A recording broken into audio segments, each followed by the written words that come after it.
Welcome back, everyone, to 1 Minute Recess, where we break down WTF is going on here in Nevada and around the world. It's been another exciting and thrilling week on this continent. So, my name is Annette Magnus. My name is Maria Teresa, your co-host, and welcome to another wild week filled with Belgium making fun of Donald Trump, Iran not being over, and much more. Let's go into the rundown. What did the mistake of the internet have to say this week about our latest and greatest?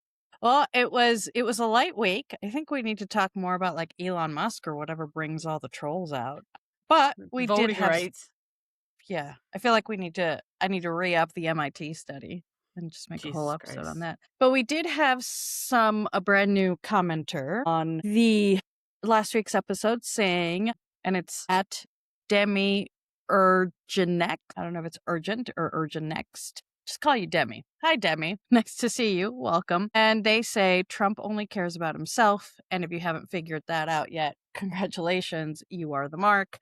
MAGA is a bunch of servile, craven sycophants, not a person of integrity among them. And Demi, boy, oh boy, Donald Trump doesn't disappoint again this week. He fills in exactly what you're saying. So we'll get to that in a moment, but you are 100% right, my friend. So welcome to the show. Yeah, literally only cares about himself. No one else. Rocks at babies. Remember that, everyone. Right at the top. Right at the tippy top. Rocks at babies.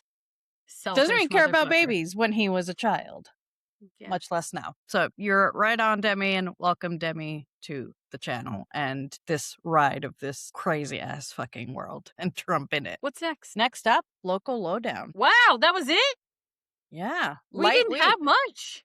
No, light week. People must have been like getting turned during the 4th of July holiday. I don't know what you'd be getting turned about. I was trying to forget that I dwell here, but anyways. Yeah. And I'm pretty sure Americans still aren't football fans, not really. And I doubt our audience was watching and cheering on the game.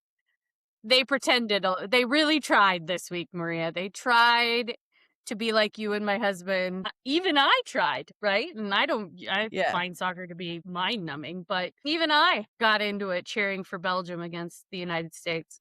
That's right. We'll get into that more, though. I think that's going to be my favorite topic of the week. So we'll talk more. Absolutely. We have a lot Brings to say. All the worlds together. Right. So local lowdown.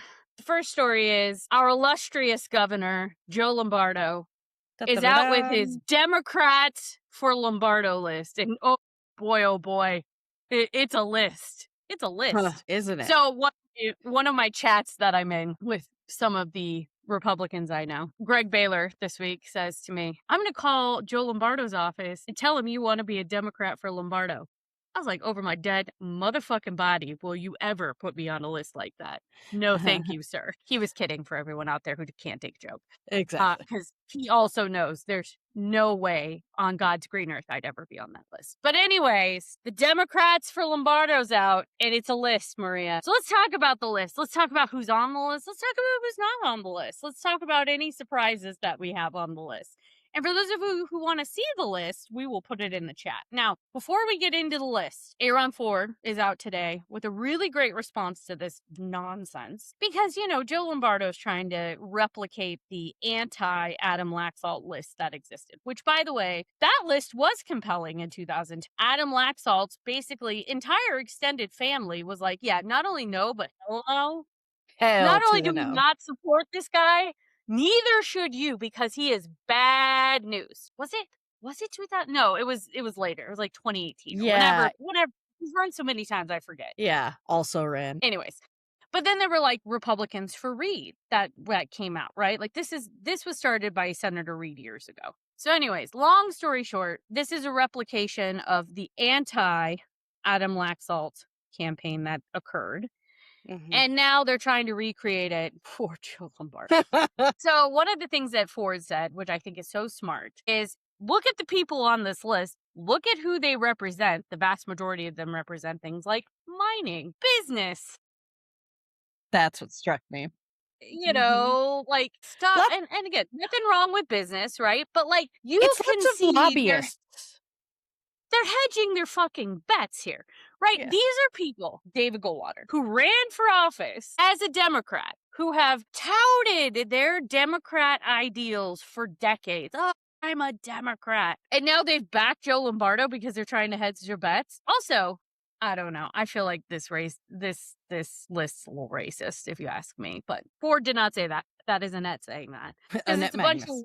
it's a bunch of fucking white people against our black AG. I just Yeah. don't like the look of it. And you know what's awful is that, I think in one of the articles that came out about this, one of the UNLV political science professors, Professor Hill, says it says that he's trying to say he's not Trumpy. Like he's trying to pull one over on people, basically, to say, I'm not a Trumper. But let me remind people, we already had a very good moderate governor. 2, if you count Sisolak as like a true moderate. But Brian Sandoval was incredibly moderate and great to work with. Whereas Lombardo, not so much. Like he's not someone that, at least from what I know, because I worked more sessions with Sisolak and Sandoval, but especially with Sandoval, I remember we would leave session or whenever he would do something and you'd be like, but he's still a great governor. Like you disagreed with him, but he's still great. Not with Lombardo, not when he's vetoing tons of bills in his first session that could have helped Nevadans. That doesn't sound moderate to me. It really sounds like a campaign strategy and not a this is actually who I really am strategy. Like, don't try to be Brian Sandoval. You're not Brian Sandoval. Who the fuck knows what the Lombardo's camp and Lombardo himself have promised these lobbyists? The ones I find particularly hilarious: Lou DeSalvio, Marco Hernandez, the laborers. These are people from the laborers union, 872. And they just lost their asses in the primary. Big Lou lost for what, like the 4th time he's run? Yeah. I don't know. And Marco, same thing. He ran against Tick again, lost his ass. The laborers did not do well. They do not have a good electoral track record at this point. And what they think Lombardo is going to do for them as a labor union, frankly, is fucking laughable to me. Because Joe Lombardo is no friend to organized labor. No. I can say that with my whole chest. Joe Lombardo will not be better for workers. I don't care if you're a Republican, you're a nonpartisan, you're a Democrat. I can say wholeheartedly that Joe Lombardo will not be better for Nevada workers. Period. Hard stop. So it is laughable that union people put their name on that list. But if you build it, they will come. Then there's also some folks on there. I'm going to let them remain nameless because I don't think they need any notoriety, who have touted their chops on gun violence prevention, who have run around, touting all of these things for Nevada veterans and things like this. And now they're signing on because the Dems have basically made them outcasts to sign up to shill for Joe Lombardo. Okay, fine. You can look at some of these lobbyists on there and say, you're just doing what's best for your business. I personally don't roll like that, right? I am not going to sign up to support someone just because I think it's going to be good for my business. I'm going to do what I think is right for my voting self and my family and the people around me. Therefore, I would be supporting Aaron Ford. No doubt. No question in my mind. Him and I have gone rounds. You and me and him have gone rounds on various issues. Yep. And he is still far and away the best candidate in the Nevada governor's race. Like, not even a question in my mind. Not at all. And you have people who have claimed to be progressive Dems signing up to support Joe Lombardo. Shameful. Shameful. Absolutely shameful. And what drives me extra crazy is that first it started with Latinos for Lombardo and their awful commercials where they have people who sounds like don't even know what they're talking about, and also just have them speak English if they don't speak Spanish, because they sounded like they were struggling the whole time. So, sounds like you're tokenizing them, Lombardo. And then after that, you have these 130 people signing up for this. It really sounds like instead of truly saying, this is who he is and this is what we believe in, it sounds like y'all are trying to early on tell Democrats, and especially moderate Democrats, or even but Democrats in general, and Latinos, those two groups that, no, I'm not a Trumper. I'm not a Trumper. Even though, and I love that I think it was Dana Gentry who wrote this, that reminder, he vetoed how many bills was it? 85? 75, 85? 75? And then bragged about it. And then bragged about the it. obstruction. Yes. Yeah. Yeah. And they were like, high quality, good, necessary bills. And he's for voter ID and he's against mail ballots. But according to Mr. Goldwater, we just believe he's a good leader. A good leader, the person when we got hacked and we've had many crises, you couldn't find him anywhere. That's not a good leader. That's a sorry ass leader. No, it sounds like you're trying to pull one over on people to say that he's not a Trumper. That, he may be a Republican, he might disagree with him on some things, and he's not a Trumper, which is a fucking joke. He's literally a Trumper. He's literally a Trumper. A MAGA Trump-endorsed candidate. Like, let's remember, everyone, when he was sheriff, before ICE raids were popular and out on social media, this guy, I almost said something awful, but I'm close. This guy worked directly with ICE and allowed Metro, our police officers, to work directly with ICE, so that even if you were documented, pass a red light, traffic infraction, any kind of moment where you're with the police, they could contact Department of Homeland Security. It's how we have the center in Henderson, the detention center, already with so much people, even before Trump ever got into office. It was all because of Lombardo. What's really telling to me is, it's funny that these Dems have signed up to be on this list. I would never put my name on a list like that. Like, I find it embarrassing, to be honest. Mm-hmm. I proudly support the Democrats around me. I will pick the best Democrat when there are choices, but we're out of the primary now. The ship has sailed. We are going to move forward because that's what we do. But, I don't need people to think Aaron Ford is perfect. He's not perfect. No politician. Nobody. They're no human. Politician. Not any progressive, any socialist. No, nobody is perfect when they run. Ever. I'm not perfect, right?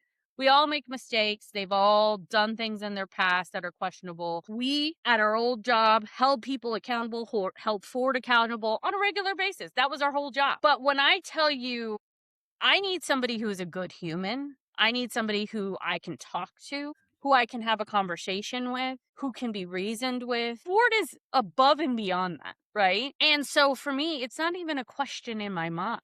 Like, I would never put my name on a list like that for somebody like Joe Lombardo. Because he's just not a good dude. And I don't care how moderate you want to paint him or whatever nonsense BS talking points you want to put out there. It's not real. No, like, he is a Trumper. He is a MAGA-endorsed Trumper. You could put lipstick on a pig all day long, but it's still a fucking pig. Huh? Yeah. You're no Brian Sandoval. Joe, you're no Brian Sandoval. That guy was real moderate. He's no Kenny Gwynn. Yeah, you are none of the great moderates that we've had in Nevada. Disgusting. And all of y'all, shame on y'all. Good elections really bring out the best in people. Anyways, okay. I would be so embarrassed. Yeah. Especially as, people, especially Ford's campaign and anyone else who's interested in this, are going to remind people of the things Joe Lombardo has done, not only as governor, but as sheriff. And that record will prove if you're a Democrat. So even if you're a moderate Republican and you're just full-chestedly supporting this guy, calling him a moderate, bullshit. Look at his record. Bullshit. He's Trump in a uniform. He wanted to put the trans sports thing on. Like, you guys. This is why I'm like, you sit here and you have people on there who have, pontificated for years how progressive they are, or sat in progressive spaces telling people how progressive they are. Where's the accountability for these people? And we better not let them back in on it. You want to be a Republican, go be a fucking Republican. I would have more respect for you if you're just like, fuck it, I'm a Republican. Listen, I'm not saying you can't lobby for certain issues or whatever. Do you, right? But when it comes down, push comes to shove, I'm still choosing the progressive. I'm still choosing the Dem every time. Every fucking time. Yeah. Ugh. Good job, everyone. All right. Speaking of depressing news, let's talk about data centers. Ooh. They So continue to be a hot topic. Just saying this again, I know we've said this before, but for those of you who care a lot about data centers, as everyone should, this is going to be a really hot topic during the next legislative session because the feds are not going to mandate any kind of regulations around this, not with Donald Trump in office. And so it is going to become incumbent upon all of us to call on our legislature to govern them. Do I think there will be a moratorium or a ban at the state level? Remains to be seen. Do I think there will be at least regulations on how they do water, how they do energy, making sure they're on closed loop systems, making sure that they're using more renewable energy sources? I think that's like the bare minimum we should expect from the Nevada legislature. And so it's going to be important that all of us are weighing in on those things because that is going to be, I think, one of the biggest topics that the Nevada legislature will be dealing with in the upcoming legislative session in 2027. So, with all that being said, Maria, what's happening in Boulder City? well, you want the good news or the bad news first? Start 'Cause with there's bad both. news. Bad news is the data center that was proposed, while they may be pulling out of Boulder City, they're just going a few miles down the road or down the highway to BLM-owned federal land. This is why we had to make a Viquame a national monument, friends, because we didn't want people to build crazy shit in it. So Exactly. if you wonder why national monuments exist, this is it. Yep. And you can see, and it was like super, like if you read the stories, and it's interesting because you read one headlines and you're like, oh, they withdrew out of their plan from Boulder City. Great. One, that does show that the pressure does work, right? 100%, But then especially on this issue. someone must have realized what Annette just said and said, you know who's in office? Trump. You know what the federal government regulates or barely regulates, looks over? Federally owned land. Let's ask the BLM for some acres. And the BLM was like, here you go. Here's some acres for you. And so that's the update on that it worked, right? The pressure in Boulder City, they won't be within the city limits. But who was the governing body who did that? It was, I think, the Boulder City Council. In May, the Planning Commission, led by the city manager of Boulder City, voted 6-1 to recommend the city council not approve adding data centers, citing in part that they need more regulatory oversight regarding this use, which obviously has to be. So many people would show up to the meetings to talk about how we don't know the effects, we need more oversight, or just don't fucking do it. Yeah. And that's what the Planning Commission suggested to Boulder City Council. And who is this? Townsite Solar 2 said, okay, we'll just go to the BLM. So this is going to be a really interesting thing as well because the Nevada Independent has a really awesome article that talks about each individual county and each individual city that has been dealing with the data center issue. Obviously, we've seen some wins like up in Reno. All of the folks watching who've pushed back on Reno, great job. You've done an amazing job with your activism. And so we're going to need to see more of that, right, going forward. But again, I think, you see the Clark County Commission discussing code changes. That was happening today at the county commission. So these conversations are happening because we're filming Tuesday, July 7th. So these conversations are happening in real time at your county commissions, at your city councils, even at the smaller city council levels like Boulder City. But the real regulations are going to have to come at the state level. So pay attention, everyone, because this is going to be an ongoing issue. And we'll put this article in the chat, specifically the one about cities and counties all around Nevada who are dealing with this issue right now. And this is not an issue just impacting Nevada. This is an issue that people are starting to pay attention to all across the country. So, and one note for people, because this is something that when I open this article, they have a really cool interactive map. We'll put it like right here in the editing. You'll see the counties, like Annette said, but then look within the counties, you'll see multiple dots. Those are all the individual projects being discussed. And there is a lot. Northern Nevada, Southern Nevada, there's a lot. Different companies that want to get in on the build wherever we can data center spree that is going on in Nevada. So look it up. And one thing that I think is actually important, it's something that I've wanted to ask on here. So hit us up. I'd love to know where people stand on this issue. Is it something you feel like it can be regulated? Is it something you feel like should be banned overall? Is it something where people feel like we should let them come in so we can get the revenue and diversify the economy? I want to hear where you all are. You guys hear where Yeah. we all are often on these things, but this is going to be an ongoing issue. So in the comments, in the chat, there's no right or wrong answer, right? Like everybody can have their opinions on this. Weigh the pros and cons, do a little bit of research with the articles we're going to put in the chat, but we want to hear from you. What do you think should happen with data centers around the state and around the country? Yeah. Yeah. And especially, like Annette said, especially if you think, yeah, let them come here, or this is how we can regulate them and I'm support, like, let us know, because this is one of those issues that is so new for Yeah, everyone in Nevada, including across the us. country, in the world, that like you don't, like, I don't know what goes into a data center. I don't know how they work. Like, educate us, correct us if needed. But definitely let us know why, how, where, and where we can find more information, because it's going to affect us. It's already affecting us, but it's definitely going to affect us as they start building more and more of these if they get through. Yep. Okay, moving on to WTF is happening in the world. I chuckled during that segment because I moved my screen down, and the first thing on the list is Mitch McConnell alive? Good question. Have you seen him? I haven't. Not in Question person. mark. So the latest and greatest on Is Mitch McConnell Alive? Death Watch 2026 is today. Numerous Republicans with questionable credibility were tweeting that they've had conversations with Mitch McConnell. I had a 30-minute conversation on the phone with Mitch McConnell because yesterday was Monday, since we're taping on Tuesday. Yesterday, there was a report that came out that said Mitch McConnell's been in the hospital for several weeks. He had a heart attack, and now because of the situation and his deteriorating health, he is now brain dead. Their words, not mine. Then today, we woke up to the barrage of tweets from Republicans with questionable credibility saying, I spoke to Mitch, he's fine. But nobody's like seen a video of him, heard his voice, like outside of like the handful of Republicans who said that they've had some sort of conversation with him. Now, we also know that Donald Trump last week had a conversation with Teddy Roosevelt in a hologram AI form. So who knows if it's really Mitch McConnell or if it's a hologram, is my thing. Yeah. Or like a poor Senate intern that can fake their voice on the phone or Zoom.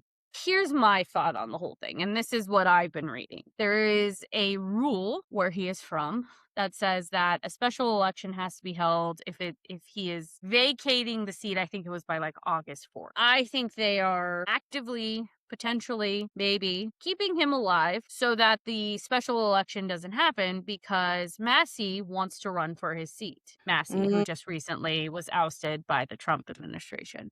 Not So- Lionel Messi from Argentina. Correct. A true hero. Massey. So anyways, there's a lot of questions surrounding, is Mitch alive? Has Mitch actually died? Is he being kept on life support?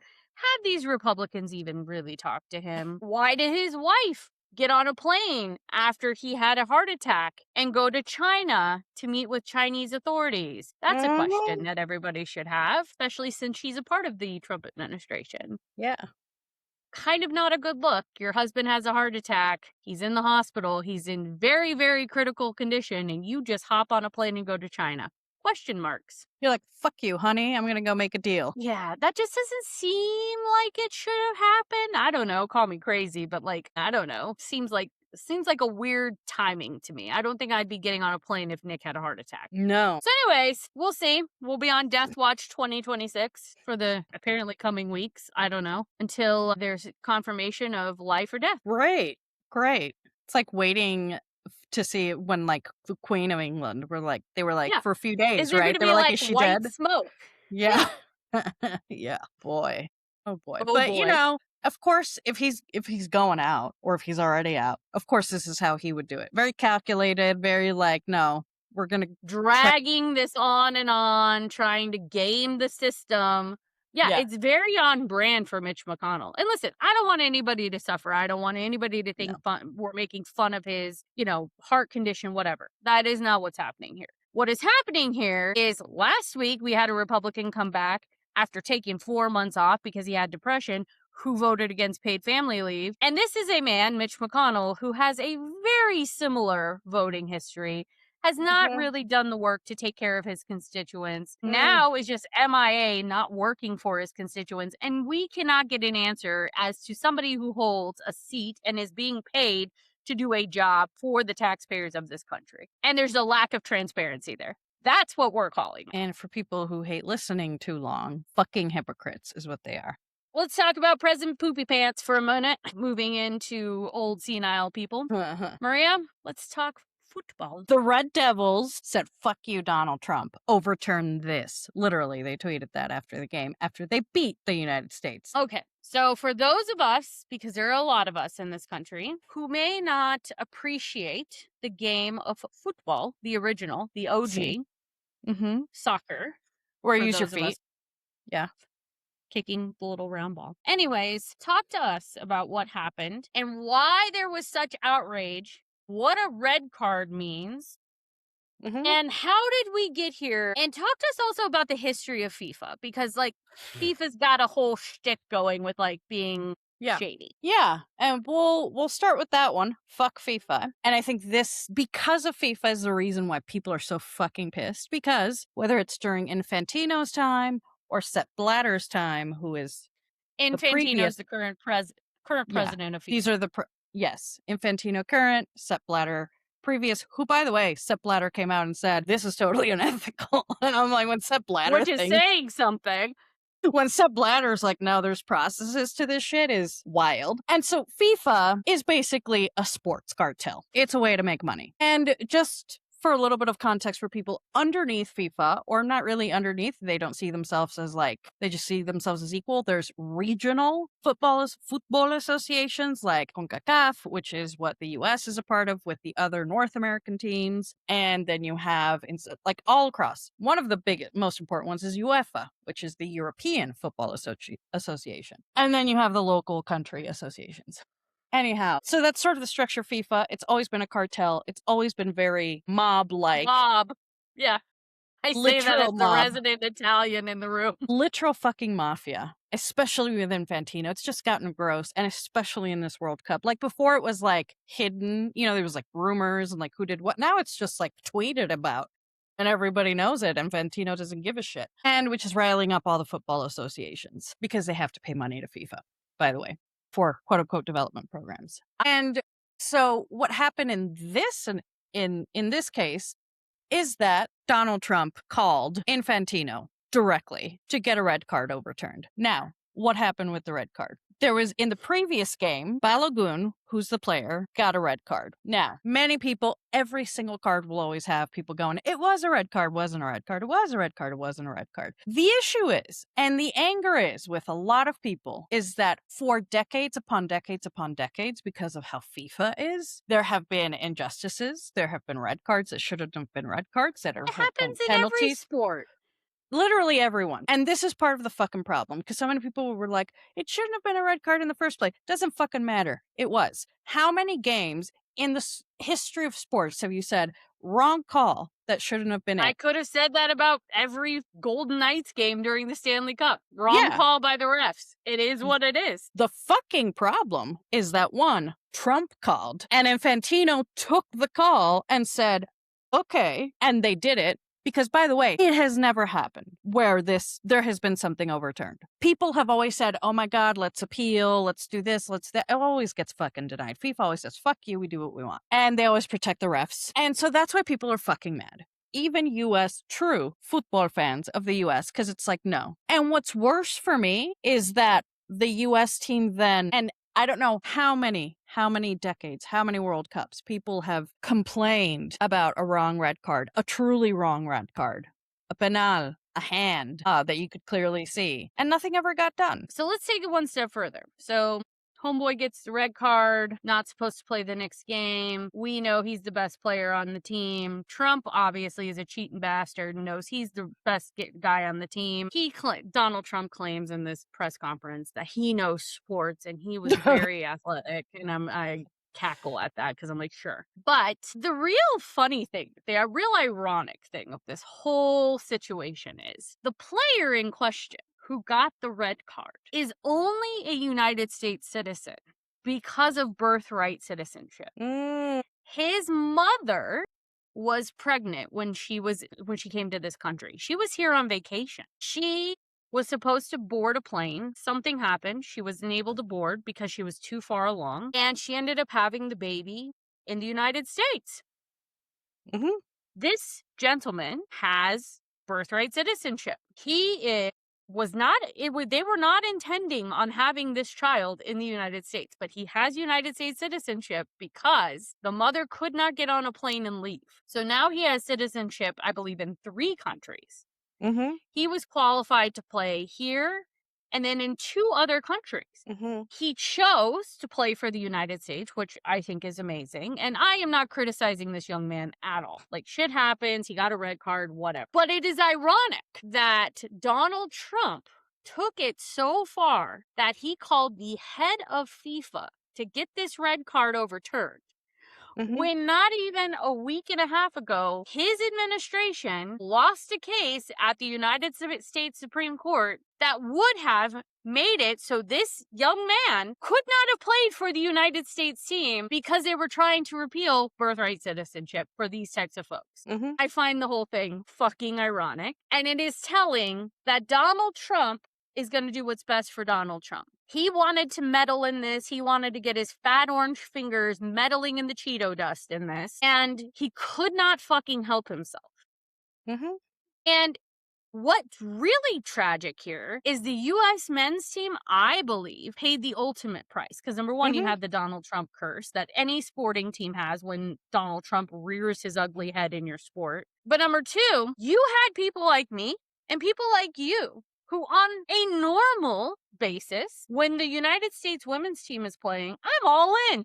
Fuck yeah. Hell yes. They are amazing. Even the United States men's team, you and I and Nick, we were watching the Mexico game the other night. And we were like, man, we're going to have to root for the United States. Like, who do we got left? You have Spain, but that's kind of it, right? Mm-hmm. Turned us into fucking Belgium fans. Who knew? Because I hate cheating. It is not that I had this bitch on the internet claim that I'm anti-American. No. I am anti-fucking cheating. I am anti this Trump administration because they are cheating scumbags. That is what I don't like. I don't like the meddling. I don't like thinking that Trump feels like he is above the fucking rules that everybody else has to play by. And I think that's what the rest of the world was so pissed off about. And they should be. And he didn't do it because he wanted the team to win or because he loves the sport or he wanted to give the American people some. He did it because he figured out if he can help rig it, he can take this all the way to the finals and be in the fucking stadium in Jersey with fucking Infantino. Disgusting. Even Infantino's already said that he can lift up the trophy with the winning team. Why are we giving this toddler, this petulant, rock-throwing at baby child, these types of opportunities? He doesn't deserve it. Stop patting him on the head and giving him a pass for his fucking behavior. It's disgusting. Ugh. I, for one, and you can call me anti-American, I am glad that I could care less. The Belgians, they deserved it. Yeah, and I'm glad that the Belgians threw the rocks back and were like, fuck you, dude. Overturn this. Throw this back. They were the better team, and they kicked our ass. And you know what? Good on them.